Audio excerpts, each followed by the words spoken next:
Welcome to the School Sucks Project, a podcast, YouTube channel, and online community dedicated to personal growth and intellectual self-defense. We promote learning alternatives, home education, critical thinking, peaceful parenting, organization and productivity, and better communication strategies. Please remember to visit schoolsucksproject.com to get comprehensive show notes, relevant links, or to just leave comments. Follow us on Twitter at SchoolSucksShow. Subscribe to our YouTube channel, username School Sucks Podcast, and get involved in our Facebook group. Just search for School Sucks Project.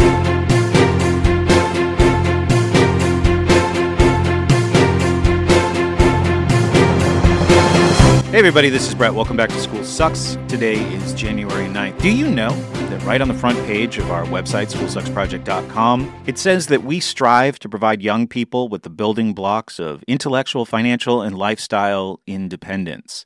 Considering those last two forms of independence, there is a subject we haven't paid enough attention to over the last few years, certainly over the last year. I want to change that in 2018. This is going to be a subject that we revisit hopefully monthly, and there's some very good reasons why I wanted to start the conversation with Roger Ver, and you will learn what they are in the upcoming discussion. Unless you live in a tree, you have certainly been exposed to, over the last 4 months, the debate between proponents of what is now known by the retronym Bitcoin Core and the recently emerged Bitcoin Cash. There was lots of intensifying conflict over the course of 2017, starting very early in the year, escalating in August, escalating again in November. It was also frustrating. I would read through forums. I would see both sides. Because I lack certain technical knowledge, these investigations would often end in a draw for me. I didn't know which side I should be on. I will tell Roger in the discussion you're about to hear that with a very limited understanding of the development side of Bitcoin, I obviously lean more towards the Bitcoin Cash side, or the expanding block size of this debate. But we all know that when looking at a conflict, siding with one position because you don't understand the other one, that's lazy thinking. So I'm making an effort to understand both sides. But perspectives matter here, too. There's a question of what do you want, crypto, well, specifically here, Bitcoin. What do you want Bitcoin to be? What do you want to use Bitcoin for? And as more and more people have converged on this space in the last 5 years, really like in the last 2 years, we now see that there are very divergent outlooks, especially for those of us who were originally attracted to Bitcoin because we thought it had a lot of promise as a way to, using Roger's words, separate money and state. And as far as financial freedom is concerned, that is like a very desirable outcome. But as we've watched the price of Bitcoin skyrocket, those ideals have been crowded out to a certain extent by conflicting financial incentives, many of which I am still working to fully understand. So, considering the amount of controversy and the level of detail inside each controversy, we're not going to be able to get to it all on the show today. If you don't like what you hear today, hey, don't get pissy. Don't you think enough people are pissy right now?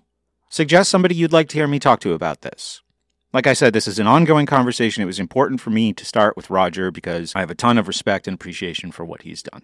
But he is far from the only voice in this conflict, so your suggestions are appreciated. That being said, let's get to it. I hope you enjoy this. I hope you find it educational. Thanks for listening, everybody, and take care. Tiptoe through the window, by the window, that's where I'll be. Come tiptoe through the tulips with me.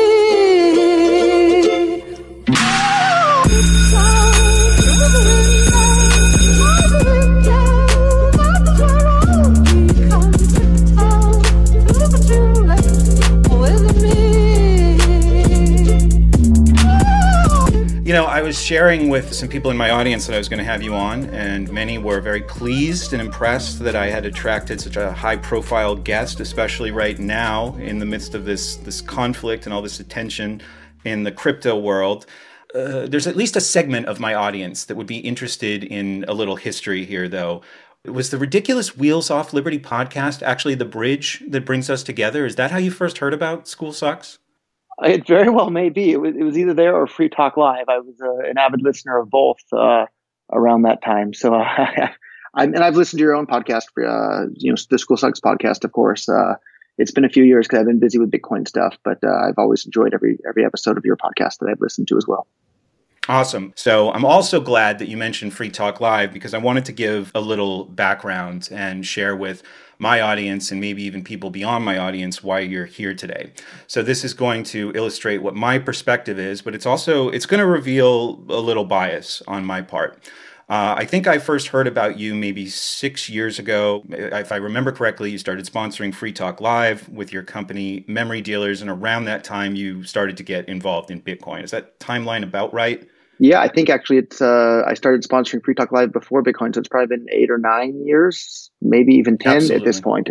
So my perspective as somebody who is a Free Talk Live listener, a member of the Free State Project, obviously the whole scope of the Bitcoin thing has expanded almost an incalculable amount since then.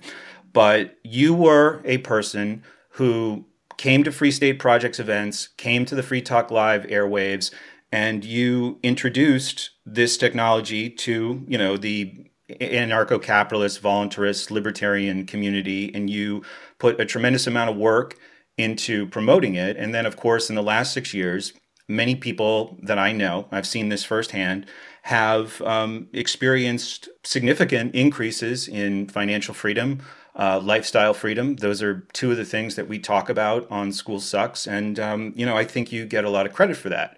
So I know in this whole conflict that is much larger, and the whole Bitcoin world is much larger than it was when we first heard about it, there's certainly going to be people who are frustrated that I can't appreciate why they don't like you. But I want to just be clear, that's the position that I'm coming from. I saw you as somebody who had a very sound philosophical and economic foundation on which you tried to promote this technology. And there were a lot of really tangible gains realized for a lot of people that I know, a lot of people that I'm close to. And, it's made me very excited about the future, which at times in the last 5 or 6 years, from the voluntarist perspective, looked kind of bleak. So I thank you for that.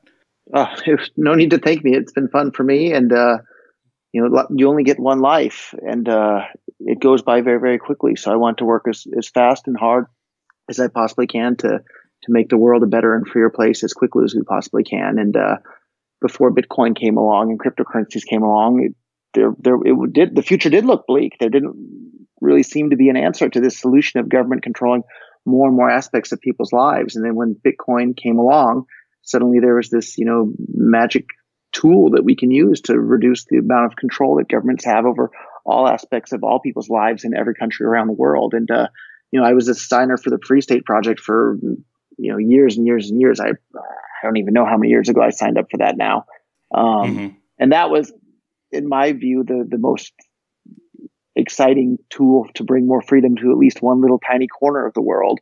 But for me, cryptocurrencies are several orders of magnitude more exciting than the Free State Project. And I'm still a fan and a supporter of the Free State Project, but I see cryptocurrencies as being a free society project that can liberate the entire world, not just one little state in the U.S. Absolutely.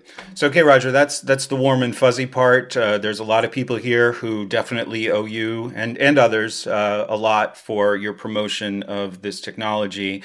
It seemed like at the time, I don't think we've even talked in like 5 years. And at that time, the last time we spoke, it seemed like the entire crypto world, which was pretty much just Bitcoin and maybe Litecoin at that point, was something that existed inside the sphere of voluntarism, libertarianism, and anarcho-capitalism. That it was like a property, cryptocurrency was a property of that philosophy.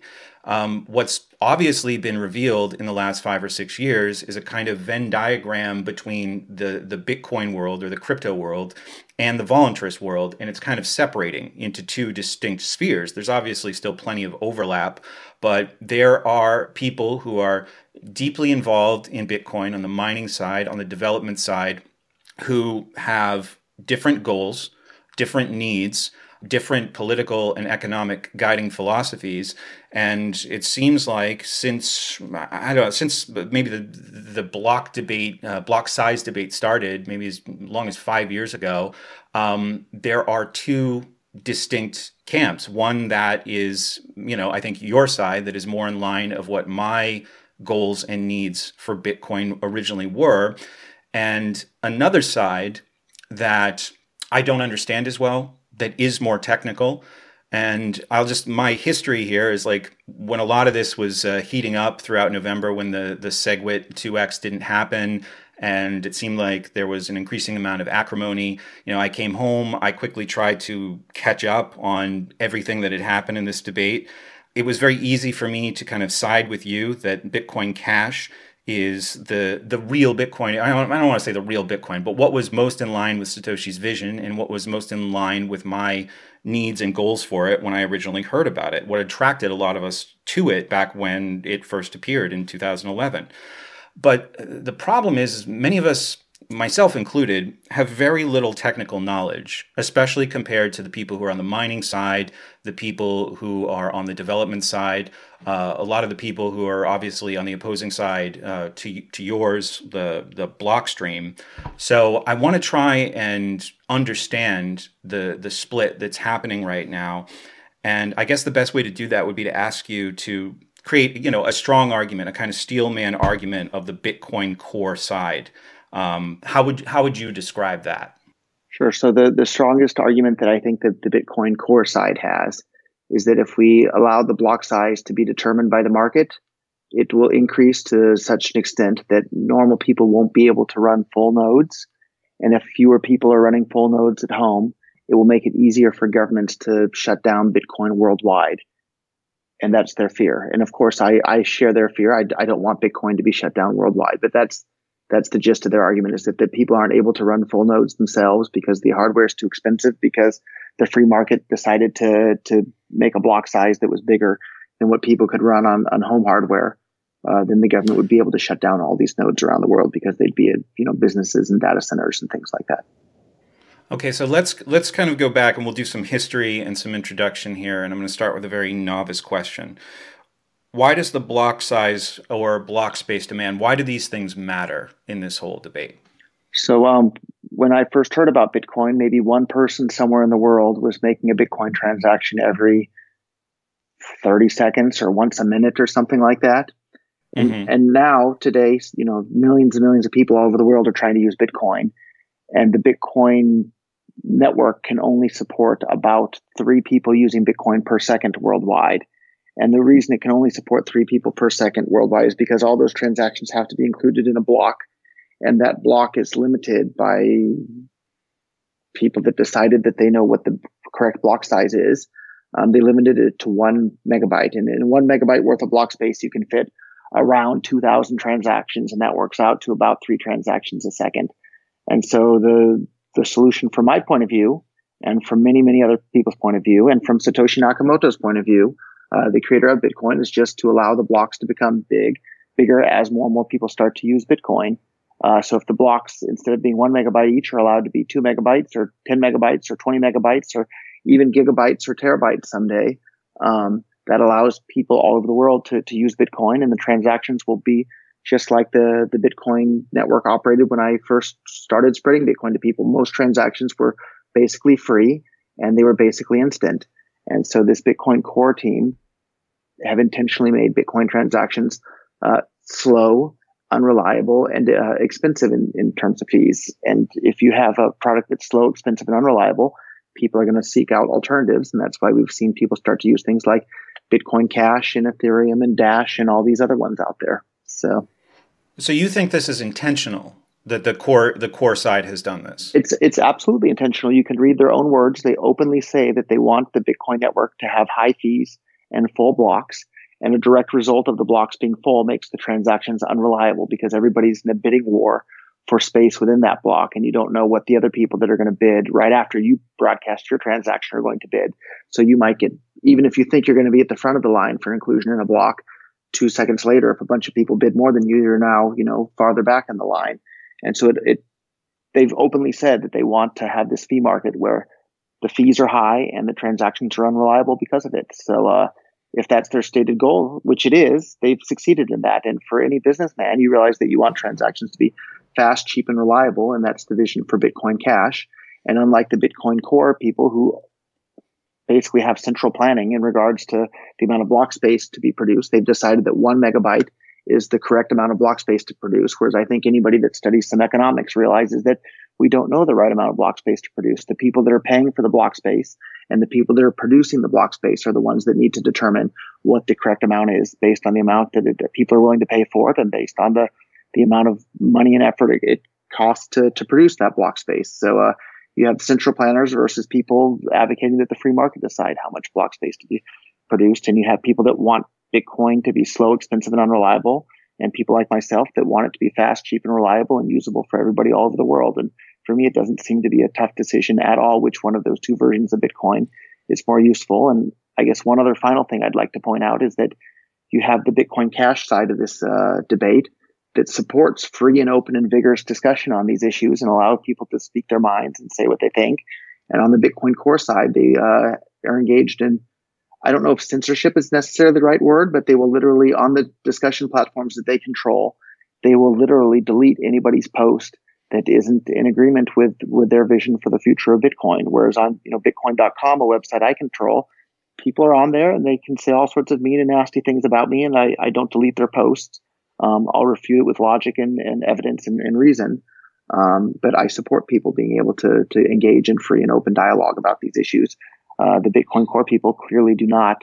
And when you point this out to them, they just say, oh, well, who cares, is basically their attitude. And for me, I think, I have a loud voice. I'm the CEO of Bitcoin.com and have become a kind of a minor celebrity in all of this. So, but what about all these people that don't have this, same platform that I do, and their posts and opinions are literally being deleted, and they're not even being allowed to engage in the conversation. I'm sure there's lots of people out there that have lots of interesting things, and the rest of us are being prevented from hearing about it because of the censorship that's going on. So sure. So okay, the anecdotes that I've heard related to that are most of this seems to take place in a subreddit called R Bitcoin, which is, as far as I understand, and based on the anecdotes that I've heard from people who engage with others there, is devoted to Bitcoin Core. So I do have friends who have posted in our Bitcoin asking questions or talking about Bitcoin Cash. And yeah, those posts are removed, and the justification that they're given, I mean, I think this makes it seem a little less malicious to me, is they say, look, Bitcoin Cash, at least as far as the people who are moderating there are concerned, is not Bitcoin Core. Those are two distinct things. But this is a forum for Bitcoin Core discussions. So are there other examples? Is this more, is this happening all over the internet? I mean, I definitely agree with you that there is, conversations being shut down in the our Bitcoin forum, but I also kind of it'd be nice if it was an open discussion, but I also kind of understand why that would happen in that specific forum. Yeah, I'd have a little bit less of a problem with it happening on that specific forum if the rules were applied consistently. But they allow people to say all sorts of negative things about Bitcoin Cash or any other Litecoin. You can talk about, any other altcoin. You can talk about them all day long over there, and the posts won't be deleted. But the moment you say anything positive about Bitcoin Cash specifically, that's when they start deleting posts and really go crazy. And the same is true on bitcointalk.org. And Bitcoin.org for that matter. If you go on Bitcoin.org and read the very front page of that, it's basically a pack of lies or things that have nothing to do with the current version of Bitcoin Core. It says, I think, fast worldwide cheap transactions or something to that effect. I can pull it up right now. And all that is true of Bitcoin Cash. It says fast peer-to-peer transactions with low processing fees. That doesn't apply to Bitcoin Core one bit. The transactions take longer than they ever before. And the average fee is somewhere in the ballpark of $50 for a single Bitcoin transaction at this point. And sometimes it's thousands of dollars for a single transaction. That certainly doesn't qualify as low fee. Whereas all the stuff that's mentioned on Bitcoin.org clearly describes Bitcoin Cash. If you read the original white paper, it's talking about a peer-to-peer electronic cash system. That's what Bitcoin Cash is. Bitcoin Core has basically become some sort of a science project for a bunch of people that aren't interested in giving every single person on the planet the ability to transact with anybody else without needing permission or being able to be controlled by governments. And for me, that's why I got involved in Bitcoin. That was the entire point, was to give every single person on the planet 100% complete control of their own money. And the people behind Bitcoin Core don't seem to share that interest at all. And they're engaging in a bunch of censorship on top of that. So, Well, that's why I'm leaning towards your side. And again, this is just based on my own interests, right? Like I want a transactional currency. I run a website that accepts subscription payments, that accepts donations. I used to enjoy getting even small contributions in Bitcoin years ago. I mean, aside from a couple large payments, which are the only ones I really think there's a point of doing today using Core, I've seen that pretty much dry up. I can also tell you that at PorcFest, I know you've been to the Porcupine Freedom Festival in the past, the last year, there was virtually nothing happening with Bitcoin Core. I mean, this was, before the fork, Bitcoin Core was all there was, as far as Bitcoin was concerned. But that was, also concerning. So, as far as right now, I'm happy to hold the Bitcoin Core that I have for the very reasons that the Core people are offering up as a store of value, even though that's not why I originally got into it. But I'm obviously working very hard to deepen my position on Bitcoin Cash because that's the Bitcoin that I want to use. I mean, that's what lines up with my original goals. But Roger, if you say that there's people who want to make Bitcoin Core more difficult to use, to make the fees higher, to slow things down, there are going to be people in my audience who are more on that side who are going to say that that sounds like a straw man. So why are you saying that they want that? Like what are their goals? They've openly said that they want that. So it's not me straw manning them. In fact, I put together a whole slideshow and did a presentation on it. You can, if you go on YouTube and search for Roger Ver, like economic code of Bitcoin, you can see it. And I give quotes from these people where they openly say that they want Bitcoin to have high fees and full blocks, which create unreliable transactions. So it's not me. It's not a straw man at all. You can read their own words or their own post. And just maybe a week and a half ago or so, Greg Maxwell, the CTO of Blockstream, on the email discussion list for the core development there was basically saying, or not basically, he did say, that this is fantastic. For the first time ever in Bitcoin, the fees per block are more than the block reward, right? Meaning that the fees per block were like $250,000 for a single block. And he said that we should be popping the champagne to be celebrating this. So that seems pretty clear that he's happy that the fees are $30 or $40 or $50 per transaction on average now. And he's talking about how we should be popping the champagne to celebrate. That's just insane to me. So, well, I mean, I'm trying to get into the psychology of that from a somewhat sympathetic position, just for the challenge, the intellectual challenge of doing so.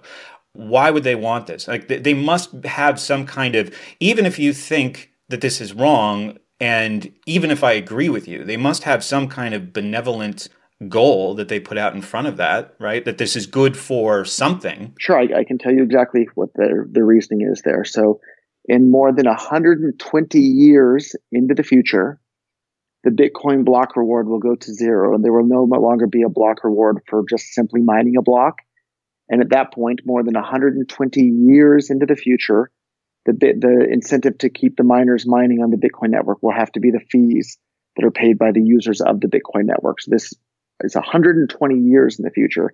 So those people are openly saying that we need to make a fee market today because of what might become a problem 120 years into the future. So they've intentionally made Bitcoin expensive to use, slow and unreliable, which is a real problem for anybody that wants to use Bitcoin. And that's why we've seen all these businesses that used to use Bitcoin stop using Bitcoin. Microsoft is just the latest one from a couple of days ago to stop using Bitcoin altogether.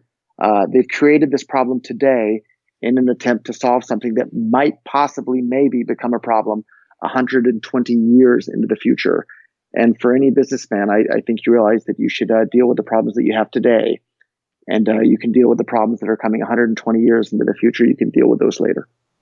Okay.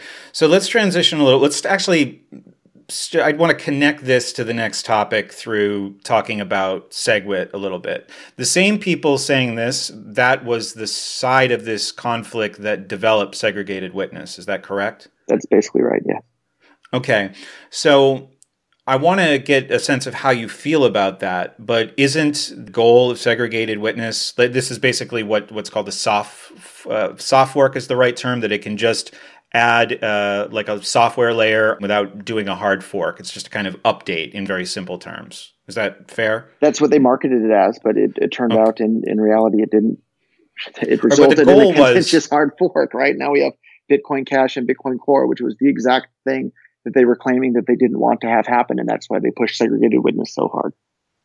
Okay, so the original idea, though, was that whether more transactions fit in a block. So whether I tried to understand the technology behind this, it seems like it's tricking the protocol into thinking that the block is bigger by changing the units. It basically, I think, simple terms are best. It compresses the transactions inside a block, so speed should increase, right? Yeah, it lets you store some of the transaction data outside of the original block structure, so that you can fit more transactions per block.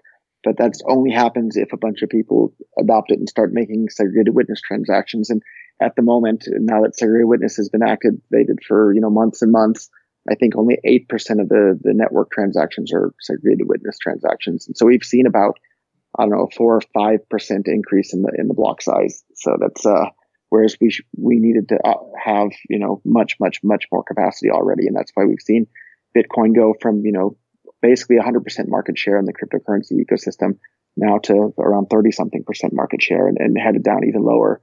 And geez, it's down that low? It was like 50. It seemed like 3 weeks ago. Yeah, and it's going lower. I'm sure that by the end of this year, Bitcoin Core will no longer be the top crypto coin in the world. It'll probably be passed up by multiple other currencies because, as anybody knows, if let's say you're a Coca-Cola fan and you like to drink Coca-Cola, but suddenly Coca-Cola is going to start charging $100 a can, but Pepsi's still, $1 a can or whatever the normal price is. Even if you prefer the taste of Coke better, you're going to switch to Pepsi. And we're seeing that happen with Bitcoin Core. People, it has this love and admiration of people all over the world for being the first cryptocurrency. But if it costs $50 a transaction to use and it's slow and unreliable, well, maybe I'll start using Ethereum or Dash or Monero or take your pick out there, or Bitcoin Cash, of course. And that's exactly why we've seen Bitcoin's market share down to, at the moment, it's 34%. And, myself and Gavin Andreessen and a number of others were sounding the alarm bells, far in advance, saying we have to make sure Bitcoin continues to provide a good user experience and be useful for people in commerce, or it's going to lose market share. And we have people like Adam Back, the CEO of Blockstream, saying that people will gladly pay, $50, $100, even $1,000 fees to use Bitcoin. And there's absolutely no way anybody would ever use anything other than Bitcoin. Well, here we are. We have the empirical evidence that they were incredibly wrong. And in any company, if the CTO or CEO was that wrong, they would be fired in a heartbeat, and they'd be replaced by people that know what they are doing. And we're actually seeing that happen. That's why Bitcoin Core is losing market share. That's why Ethereum and Bitcoin Cash and all these other altcoins are gaining market share like crazy because they provide a better user experience and better product than Bitcoin Core has. So for me, it's a bit heartbreaking as the first person in the world to start investing in Bitcoin startups and start promoting it in a big way that the Bitcoin Core supporters have basically destroyed Bitcoin's first mover advantage.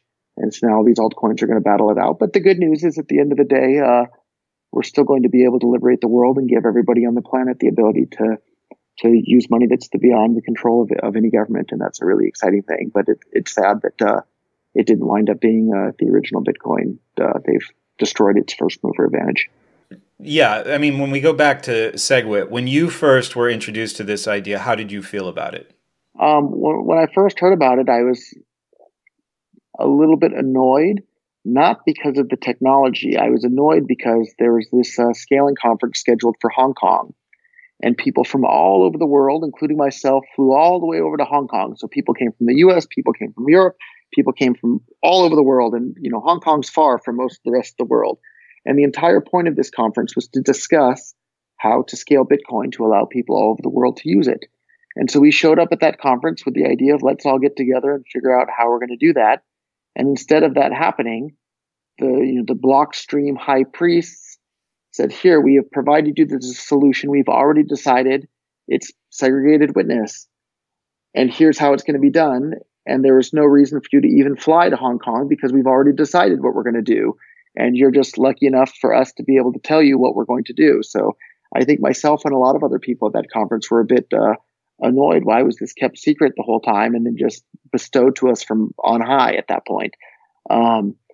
Okay, but my understanding is then what happened in New York would be more of a compromise, the SegWit 2x, where the block size will double after some period. And I know this didn't go down the way it was supposed to, but the block size will double and SegWit will be put on the chain. Yeah, so we really had a bait and switch in regards to that. So all these segregated witness supporters said, yeah, okay, we'll do that. And up to that point, segregated witness was the losing party in the scaling debate. So Bitcoin Unlimited had around 45% of the global hash rate, and SegWit had around 30 or 35% of the global hash rate. And for whatever reason, these people all agreed to allow segregated witness to activate first. And the promise and the agreement there was that after segregated witness activates within a few months, they would increase the base block size to 2 megabytes. So all of the big blockers honored their half of the agreement and allowed segregated witness to activate. And the instant it activated, all of these segregated witness supporters basically reneged on their word and didn't support it and went on this giant social media campaign opposed to the 2 megabyte base block increase, and successfully managed to put an end to that. And as soon as that had an input to it, Bitcoin Core's market share declined even further. And it's still dropping. Every week it's lower than the week before, and I think it's going to be in the 20% range here in the pretty near future as well.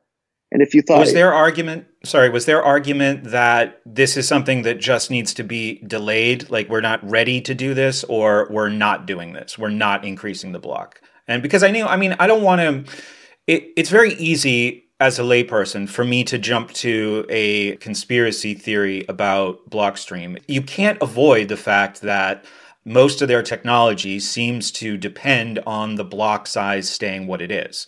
But I really want to understand their side of the argument better, right? Just really for the intellectual challenge of it, right? Just to have a more complete understanding of everything that's going on here. But that part of it is kind of inescapable, right? That it does seem like their technology depends on the current block size. I would rephrase that to say that their business model depends on the current block size, because they want implementation, right? Yeah. They want to squeeze people out of being able to use the current version of Bitcoin and motivate people to go onto their platform, which will be sidechains, a Lightning Network, in which they'll be able to earn a small fee on every transaction that takes place. Whereas on the current Bitcoin network, nobody has to pay Blockstream anything at all. So their business model depends on limiting the amount of block space. But I'm sure they're not too happy about it. Instead of people, jumping onto their sidechains, Lightning Network, people are starting to use altcoins. And that's why we're seeing, Ethereum is processing maybe 3 or 4 times the amount of Bitcoin transactions every single day that the Bitcoin Core network is. So that should be a real alarm bell for any Bitcoin supporter. And I remember last year around this time, I had a debate with the chief strategy officer of Blockstream, a guy named John Dilley in Acapulco in Mexico. And he told me right to my face, he said, Bitcoin has already won. Bitcoin is guaranteed to be the winner in this, battle of cryptocurrencies for market dominance. And I told him it absolutely has not already won. It has a big head start, but if it doesn't continue to provide a superior product at a lower price, it certainly won't win. And we're seeing, the proof is in the pudding here. I was clearly right. Bitcoin Core is losing market share by month after month, and all these altcoins are coming up and up and up. And right after I had that debate, I don't know for sure what the reasoning was, but John Dilley lost his position at Blockstream for that, and they appointed a new guy, Samson Mao, who has refused to debate myself or anybody else on these topics at all, and instead he's just busy insulting people that have poured their heart and soul into Bitcoin. So if you don't like someone's stance on the scaling issue, give the reasons and try and give some intellectual critiques rather than just insulting people and making goofy hats. All right, I gotcha. So I did actually, that debate was my introduction to this whole conflict. And I just have to advise people in the audience who are dipping their toes into this, it's not the place to start. Make it like the 5th or 6th thing you do, not the first thing, because it was frustrating just how much of it immediately went over my head. And it's actually something that I want to revisit and watch again, even though you're saying that was in Acapulco last year. So some of it might be kind of dated, but probably still worth watching. So let me ask a very novice question, like for people who've done an hour of research or less. Why is the split a problem? Like, why all this antagonism and acrimony from both sides, Core and Bitcoin Cash, going back and forth? Like, in the technology world, it seems like it's a great thing if it becomes clear that there's 2 different visions of a technology and both can exist simultaneously. That might be the naive part. If both can exist simultaneously, why not just celebrate that discord and go in two different directions without all the hostility? Sure. So I think the main reason the hostility is around, I think there's two reasons actually. One is that the Bitcoin core people have basically stolen, maybe too strong of a word, but usurped the Bitcoin brand name and all of the goodwill that goes along with the Bitcoin brand name for a system that is not Bitcoin. You can go and read the original Bitcoin webpage or the original Bitcoin white paper or any of the posts by Satoshi Nakamoto. The version of Bitcoin, the Bitcoin core promoting, bears almost no resemblance whatsoever to the original version of Bitcoin, whereas Bitcoin Cash very clearly is the most consistent version of Bitcoin with the original Bitcoin white paper and the system laid out by Satoshi Nakamoto. So I think the Bitcoin core people are very upset with the Bitcoin Cash people because we're claiming that we are Bitcoin. And the Bitcoin Cash people are upset with the Bitcoin core people because they've morphed the Bitcoin project into something that wasn't what we originally signed up for at all. We're not interested in this science project for a settlement layer. We're interested in cash for the entire world to be able to use that nobody can control. And the other reason why I think there's so much animosity is that now that the Bitcoin core and Bitcoin Cash have two different mining difficulty adjustment algorithms. Bitcoin Cash can adjust after every block. And so if the hash rate has a whole lot more come on or a whole lot leave the network, it doesn't hurt Bitcoin Cash one bit at all. It keeps right on working just fine. Whereas if Bitcoin core were to suddenly lose a bunch of hash rate over a short period of time, it could cause this cascading effect in which the Bitcoin core network comes to a screeching halt and the value of all the tokens on the Bitcoin core network basically go to zero overnight. And you'll still be able to see the balance of your Bitcoin core tokens in your wallet, but they won't be movable. You won't be able to send or receive them with anybody else. And if you're not able to send and receive them at all, the value goes to zero. And if the value goes to zero, there's no incentive for anybody to mine it at all. So if Bitcoin Cash becomes popular enough, quickly enough, and the hash rate shifts from Bitcoin core to Bitcoin Cash quickly enough, Bitcoin core comes to a screeching halt, and that's the end of Bitcoin core. So I think they're terrified of that potential outcome. And if I were to guess, I would say that there's probably somewhere in the ballpark of a 30 to 50% chance that that's going to happen at some point. And if you're a Bitcoin core holder or a Bitcoin core supporter, that's got to be really terrifying for you, because you could see the value of your Bitcoin core go to zero overnight, whereas Bitcoin Cash doesn't have that same systemic risk whatsoever. But both of us are that, right? I mean, we both have Bitcoin core still. How do you feel about that? So I don't know if I like that. I'm very worried about that. So even if I wasn't a Bitcoin Cash supporter, even if I was just looking at it as an investor from the outside, and if I wasn't an anarcho-capitalist, libertarian, voluntarist type person, if I just simply wanted to make a buck and not care about anything else, I would still be scared to hold some of my money in Bitcoin core because of this. It's probably worth having a little bit of exposure, but I've already sold the majority of my Bitcoin core coins for Bitcoin Cash and a couple of other altcoins. And I'm continuing to do that. I still have some of my income in Bitcoin core, but as soon as it comes in, I convert it to Bitcoin Cash because it's better money. And if you're unsure as to which version of Bitcoin is better money, go and buy $50 or $100 of Bitcoin Cash and $50 or $100, the same amount of Bitcoin core. Send it from your exchange to your wallet, and then send it from your wallet back to the exchange. And if you do that with $100 of Bitcoin core, you send it from the exchange to your wallet and then back to the exchange, maybe you'll have about $20 that winds up back at the exchange. So you'll have lost about $80 in fees. And if you do the same thing with Bitcoin Cash, all $100 will wind up back at the exchange. Let me ask you a practical question related to that. How are you doing that? How are you converting core to cash? Because right now, as a non-technical kind of layperson, I'm scared to do anything with Bitcoin core. And obviously that's from a position of ignorance. I knew if I knew more about security, or maybe there must be ways. I know my friend Brian Sovereign, I just started listening to one of his recent shows, Sovereign Tech, I'm sure you're familiar. Sure. On one of his recent shows, I need to go back and revisit this, but he just started talking about some of the fee workarounds. So I know if I continue to increase my knowledge, as I obviously should do and plan to do, maybe I would feel less apprehensive about doing anything with Bitcoin Core. But that's how I feel right now. I was really kind of, it was painful to have to let go of Bitcoin Cash to get into Ripple last month. But, in a way, I'm glad I did it, but it's not the way I wanted to do it. I was just afraid to use Bitcoin Core to do it. Now, this is not any kind of expert testimonial. These are the fears of a layperson in this space. But how are you doing that? How are you taking Core and reliably turning it into cash? I'm guessing you're just doing these in a significant bulk, so the fees are worth paying. Yeah, so for the casual user, the easiest way is to just install the Bitcoin.com wallet. And the Bitcoin.com wallet supports both Bitcoin Cash and Bitcoin Core, so you can have wallets for both.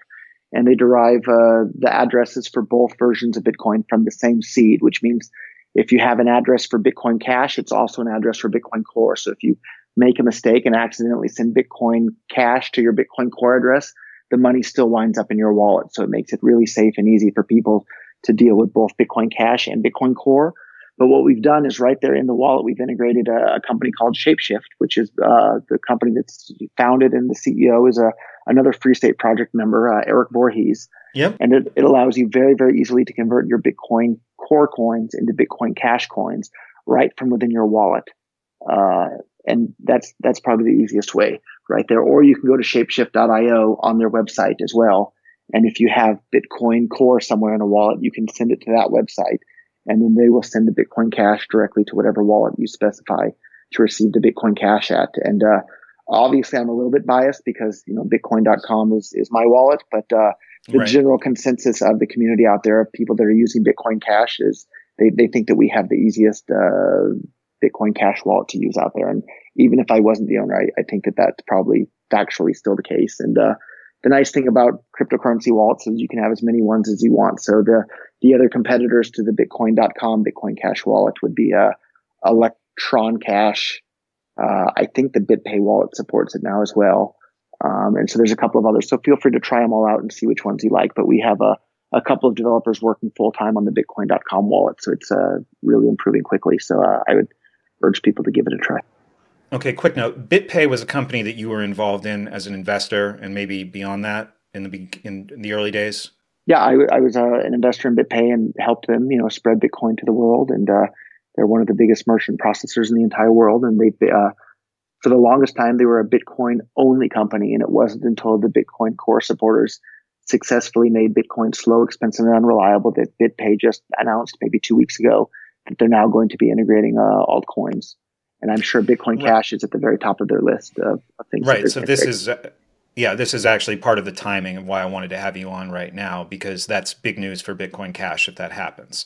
Do you think it is still, the service, as I understand it with BitPay, unless I'm confusing it with another one, is that it gives you basically what appears to be a bank card that's backed up by a Bitcoin account, right? So it would say Visa or MasterCard on the card, maybe one and not the other. But it allows you to spend Bitcoin like cash, right? Or like a debit card or a credit card. Just anywhere that accepts, the Visa or MasterCard. That's one part of their business. The other big part of their business, though, is they do the merchant processing for a website. So I think Microsoft was using BitPay, for example, and you could buy any sort of Microsoft product online using Bitcoin. And just a couple of days ago, Microsoft announced that they're no longer accepting Bitcoin because it's not usable for payments. That should bring a tear to everybody's eye that was a fan of Bitcoin. But you can thank the Bitcoin Core agenda of intentionally making Bitcoin slow, expensive, and unreliable for that. And they're not the first big company to stop using Bitcoin. That's happening. But that's why we're seeing all the infrastructure that used to be Bitcoin only. BitPay is just one of them. We've seen the same thing happen with blockchain.info, which used to be a Bitcoin only wallet, but now they've been forced to integrate altcoins because of Bitcoin Core's policies. The same with Coinbase, and the same with dozens and dozens of other businesses out there. So they're effectively destroying Bitcoin's first mover advantage. Right. So it seemed like just a couple of months ago, it seemed like this was something that wasn't going to happen. It seemed like there was a lot of anger online that Coinbase wasn't even going to support Bitcoin Cash. And then without me hearing any news about it, it just showed up. So maybe, their hand was forced. I didn't see any anger online that they weren't going to support Bitcoin. I did see a little bit. I take it back, but I saw even more anger when they did support Bitcoin Cash. And I'm of your point of view. If you don't like something, don't use it. If you don't like Ripple or Dash or take your pick, don't use them. Use the one that's the most useful to you in your own life. Okay, so just as we wrap up here, we talked about some of the biggest challenges as far as Bitcoin Cash becoming the dominant crypto. We talked about this conflict. It seems like both sides have this semantic argument. There is this thing, Bitcoin Core uses the name Bitcoin. You and I would agree that it's not Satoshi Nakamoto's, it's not in line with his vision of what Bitcoin was supposed to be. It's not why we got into it. And all of that is a problem. And of course, we're looking for alternatives. They level a similar kind of semantic argument against you. You're co-opting the Bitcoin name when we have all the development and resources. And at the beginning, all of the mining power on their side. So that's been a fight. The second issue has been on the mining side. It seems like that's a lot of acrimony generated from their side. That because of we skimmed over it really fast, but the downward difficulty adjustment was something that was put into the code at the fork. So Bitcoin Cash's mining difficulty could be adjusted down when the fork happened. So blocks could be mined from Bitcoin Cash while all of the mining resources were still on the core side. Is that right? Well, some of the mining resources switched to the Bitcoin Cash side. So the Bitcoin Cash blockchain could continue just fine with, let's say, 20% of the mining resources that the Bitcoin Core network had. Whereas if the Bitcoin Core network instantly lost 80% of their mining hash rate, it would basically just kind of grind to a halt, I think, is what the most likely scenario there would be. Okay, so this also answers what I introduced as a kind of naive question, why there would be antagonism over the split, right? Over the two different visions, because they could say this is taking away mining power, this is taking away value, this is creating inconsistency. Like those are the kinds of arguments they could make after the hard fork that happened in August. Yeah, I heard them making a lot of those arguments, but I think they completely ignored the private property right aspect, is that the miners own the mining hardware, and they can use the mining hardware to mine whatever they want or not mine at all. And it's not, the hardware doesn't belong to a bunch of developers. It belongs to the mining hardware owner.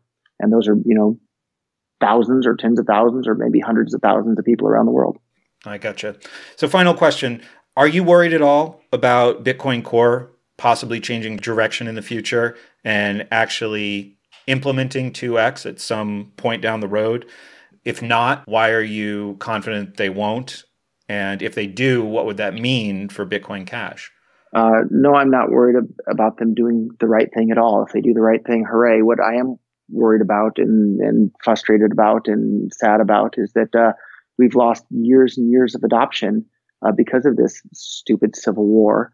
And that's given governments a chance to start catching up and paying attention to this. My entire goal from day one was to get as much adoption as fast as we possibly could so that everyone all over the planet was using cryptocurrencies.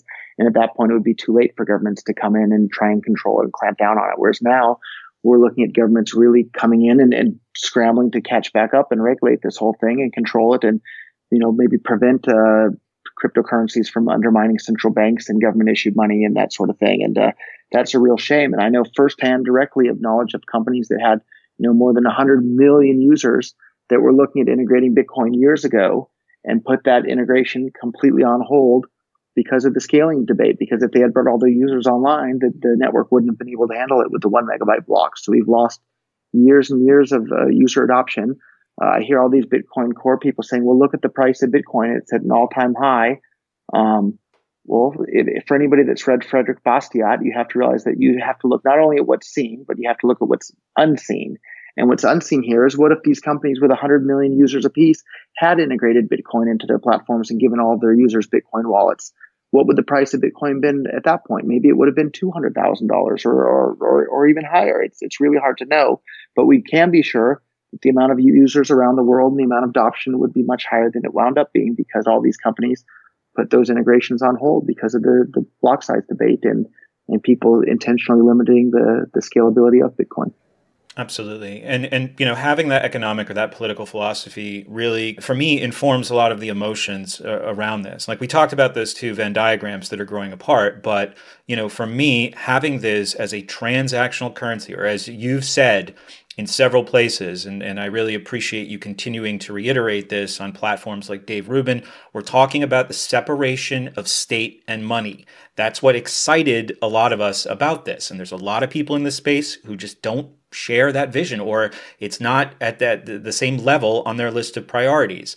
And that's a shame, but I just want to say I appreciate you continuing to spread that message. Like I said at the beginning of the show, I appreciate all you did to get my community and the larger political philosophical community of which I am a part involved, invested, passionate about this. It's like I've seen the real life, tangible, positive results of your efforts here in New Hampshire. So this is going to be an ongoing conversation on my show with various perspectives, because this is one of the biggest issues right now when it comes to financial freedom or lifestyle independence. And I want to keep the conversation going over 2018. So other voices will be involved, but I hope I can reach out to you in the future when there's news on this, Roger. I really appreciate you coming on the show today. My pleasure, and I'd love to come back again. Thank you, Brett.